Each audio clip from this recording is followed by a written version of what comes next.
Dear learners, welcome back to Management Accounting course.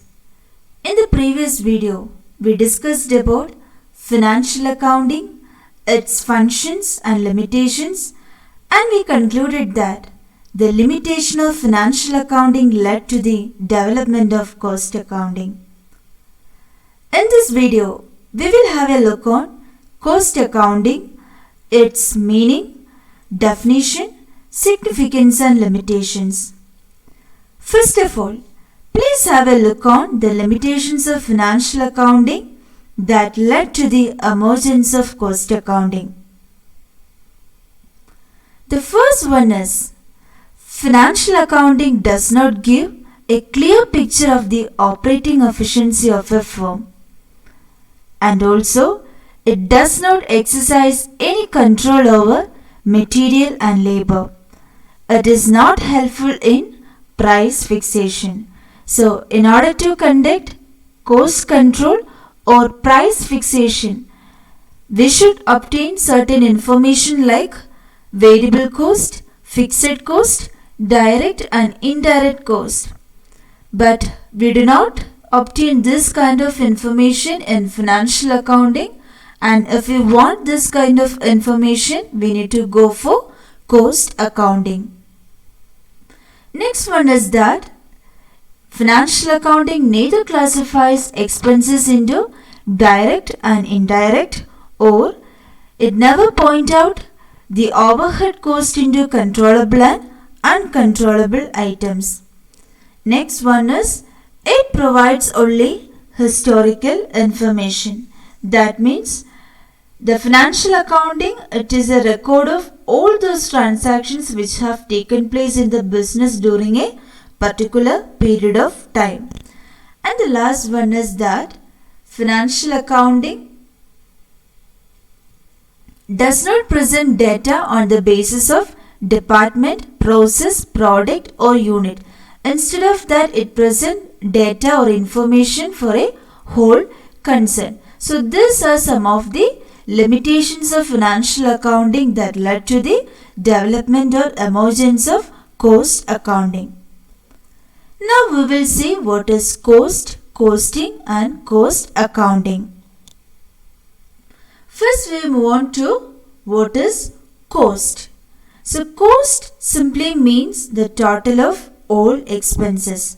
For example, suppose I made a table, and the cost of making the table comprises of money that I spent on, for example, like timber, nails, polish, then the wages I paid to the carpenter and other indirect expenses.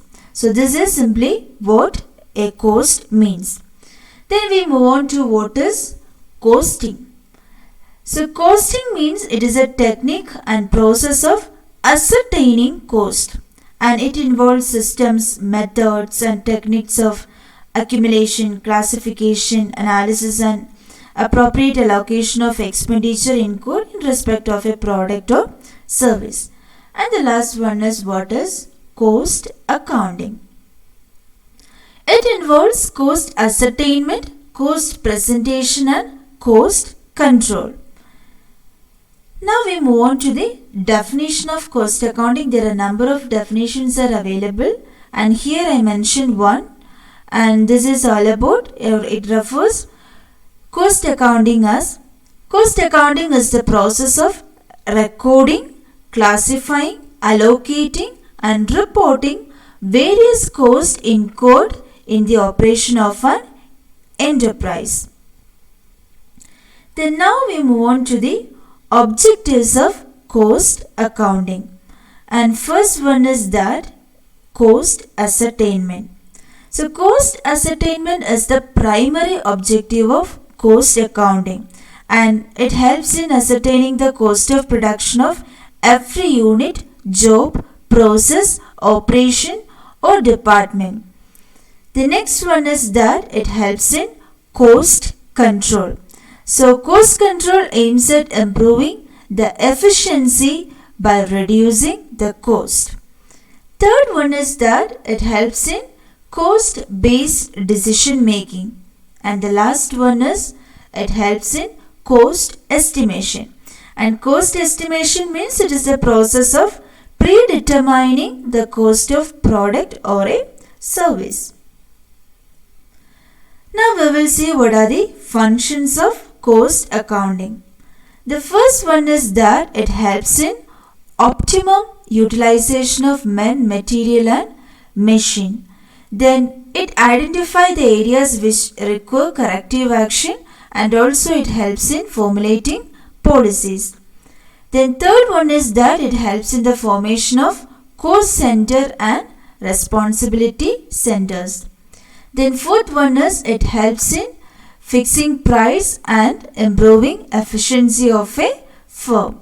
Then it helps in inventory control as well as in cost control, and also it eliminates unnecessary wastage, loss and abnormal idle time. Then now we will see if a company has a good cost accounting system, it is definitely beneficial to this parties like management. Okay, how it is going to benefit management? Because it enables the management to ascertain the true cost of production of every job, unit, process or operation, and thus it serves as a guide in price fixation. Then how it is going to benefit workers in a company? Okay, this is how we will see. It discloses like the relative efficiencies of different workers, and thereby it facilitates the introduction of suitable plans of wage payment to reward the efficiency and to provide adequate incentives to the less effective workers. And it is helpful for the creditors and investors to judge about the financial strength and creditworthiness of the business. It is helpful to the government too. That means it helps in the assessment of excise duty and income tax, and also for the formulation of policies regarding industry export or import. Then it helps in public enterprise. That means it ensures efficient and effective control through a proper analysis of working.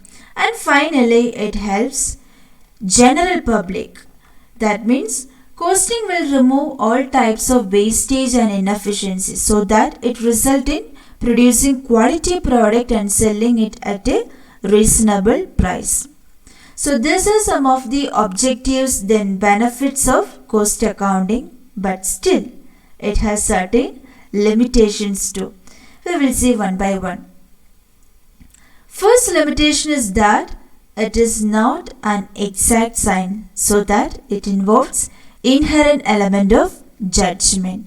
Second one is cost varies with purpose. So suppose we collected a data for a purpose, but that may not be suitable for another purpose because cost varies with purpose.